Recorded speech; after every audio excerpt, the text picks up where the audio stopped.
Hello and welcome everyone to VV education services.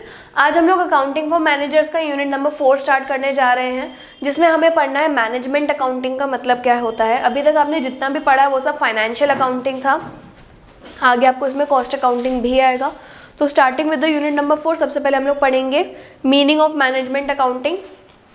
Management accounting का मतलब होता है कि जब आप डिसीजन मेकिंग करो रिलेटेड टू फाइनेंस, और उसके लिए आपको ये सारे टूल्स यूज़ करने आने चाहिए। लाइक आपको बनाने का काम, देखो ये सब जो कैश फ्लो स्टेटमेंट्स रहते हैं, बैलेंस शीट रहती है, प्रॉफिट एंड लॉस अकाउंट रहता है, comparative statements, common size statement, ratio analysis, ये सारे काम करने वाला होता है अकाउंटेंट। लेकिन इनके बेसिस पर डिसीजन मेकिंग करना, इन सब चीज़ों का एनालिसिस कर डिसीजन मेकिंग करना, ये सारा काम होता है किसका?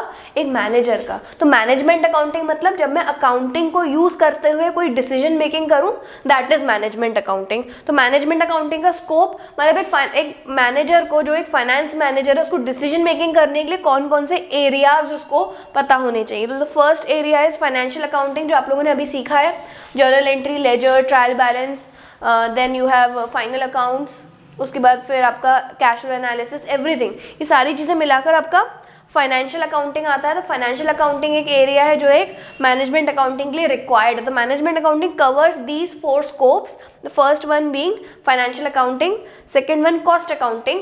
अब जो मैनेजर है वो प्रोडक्शन भी तो देखेगा, प्रोडक्शन आपका किस कॉस्ट पर हो रहा है, जितना कॉस्ट आपने स्टैंडर्ड कॉस्टिंग आपने करी होगी, स्टैंडर्ड कॉस्टिंग कितनी है, और आपका कॉस्ट अभी एट प्रेजेंट आपके वर्कर्स कितने अमाउंट में आपको प्रोडक्शन करके दे रहे हैं, तो वो सारा चीज़ हमारा आता है कॉस्ट अकाउंटिंग में। दूसरा बजटरी कंट्रोल, हर एक चीज़ का बजट सेट होता है एवरी ऑर्गेनाइजेशन, एडवर्टाइजमेंट के लिए, सेल्स के लिए, परचेजेस के लिए, प्रोडक्शन के लिए, इनफैक्ट ऑपरेशनल एक्सपेंसेस के लिए भी बजट सेट होता है। तो पूरा वो बजट के अंदर काम हो रहा है कि नहीं हो रहा है, that is known as budgetary control techniques. Then we have inventory control, कब कितनी इन्वेंट्री हमें मेंटेन करनी है। ऐसा नहीं होता है कि इन्वेंट्री पहले पूरी जीरो करके फिर हम ऑर्डर करते हैं रॉ मटेरियल, नहीं, एक इन्वेंट्री लेवल होता है कि इतना इन्वेंट्री लेवल जैसे हमारा रीच आउट होगा उस पर हम लोग को ऑर्डर प्लेस करना है, बिकॉज ऑर्डर आने में भी टाइम लगता है, कई बार रॉ मटेरियल आपको अवेलेबल नहीं होता है। तो इन्वेंट्री आपको किस हिसाब से मेंटेन करनी है, कब आपको इन्वेंट्री को रॉ मटेरियल में कन्वर्ट करना है, कितना रॉ मटेरियल की इन्वेंट्री मेंटेन करनी है, कितनी फिनिश गुड्स की इन्वेंट्री मेंटेन करनी है, तो ये सारी चीजें आपकी आ जाती हैं इन्वेंट्री कंट्रोल में। तो स्कोप फॉर मैनेजमेंट अकाउंटिंग में आपके 4 एरियाज कवर होते हैं, financial accounting, cost accounting, budgetary control and inventory control. Moving on to next topic, functions of management accounting. सबसे पहला फंक्शन होता है अकाउंटिंग इन्फॉर्मेशन प्रोवाइड करना, क्योंकि जो फाइनेंस मैनेजर है वो जब भी कोई डिसीजन मेकिंग करेगा तो डिसीजन मेकिंग के लिए आपको डेटा तो चाहिए, क्योंकि अकाउंटिंग डेटा को देखकर ही हम लोग ऑर्गेनाइजेशन में डिसीजन मेकिंग करते हैं। तो सबसे पहले इन्फॉर्मेशन प्रोवाइड करने का काम भी किसका रहता है? Management accounting. मतलब मैनेजमेंट अकाउंटिंग एक तरीके से आपको इन्फॉर्मेशन प्रोवाइड करती है, जो किसने बनाई होती है इन्फॉर्मेशन? अकाउंटेंट ने बनाई होती है। Next to help in planning, obviously आपको डिसीजन मेकिंग करनी है तो काफ़ी सारे प्लान्स भी आपको करने पड़ेंगे उसके लिए।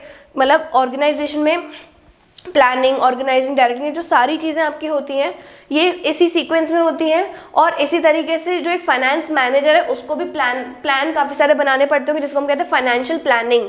फाइनेंशियल प्लानिंग करने के लिए बेसिकली आप ये it is one of the function of finance manager. Financial planning मतलब क्या? फाइनेंशियल प्लानिंग के 2 ऑब्जेक्टिव्स होते हैं, जिसको हम कहते हैं twin objectives of financial planning. सबसे पहला to ensure availability of finance whenever required, और दूसरा कि आपके पास ऑर्गेनाइजेशन में आइडल फंडिंग भी नहीं होनी चाहिए। Idle funding as in extra amount बिल्कुल भी नहीं होना चाहिए ऑर्गेनाइजेशन में, क्योंकि अगर आप वो अमाउंट को कहीं और पर इन्वेस्ट करके रिटर्न्स अर्न कर पाएँ तो वो ज़्यादा बेहतर सिचुएशन रहती है बिजनेस के लिए। Next is decision making. Obviously function है फाइनेंस मैनेजर का। फाइनेंस मैनेजर को करना क्या है? उसको फाइनेंशियल स्टेटमेंट बनाने नहीं, उसको उनके आधार पर, उसके बेसिस पर डिसीजन मेकिंग करनी है। Then you have tax administration. Organisation है, कॉर्पोरेट टैक्स पे करना होगा, तो वो टैक्सेशन कितना पे करना है, कितना, काफ़ी सारे एक्सपेंसेस ऐसे होते हैं जो टैक्स डिडक्टेबल होते हैं, तो उन सब चीज़ों को यूज़ करना। जो गवर्नमेंट के सब्सिडीज़ रहती हैं, जो गवर्नमेंट के पॉलिसीज़ रहती हैं रिगार्डिंग टैक्स, तो वो सारी चीज़ें हम लोग अपने एक्नॉलेज करें और अपना प्रॉफिट कम शो करें, जिससे हम लोग को टैक्स भी कम पे करना पड़े। तो ये सारे फंक्शंस होते हैं ये सारे फंक्शंस होते हैं हमारे मैनेजमेंट अकाउंटिंग के। I hope both the topics are clear to you. Thank you for watching the video.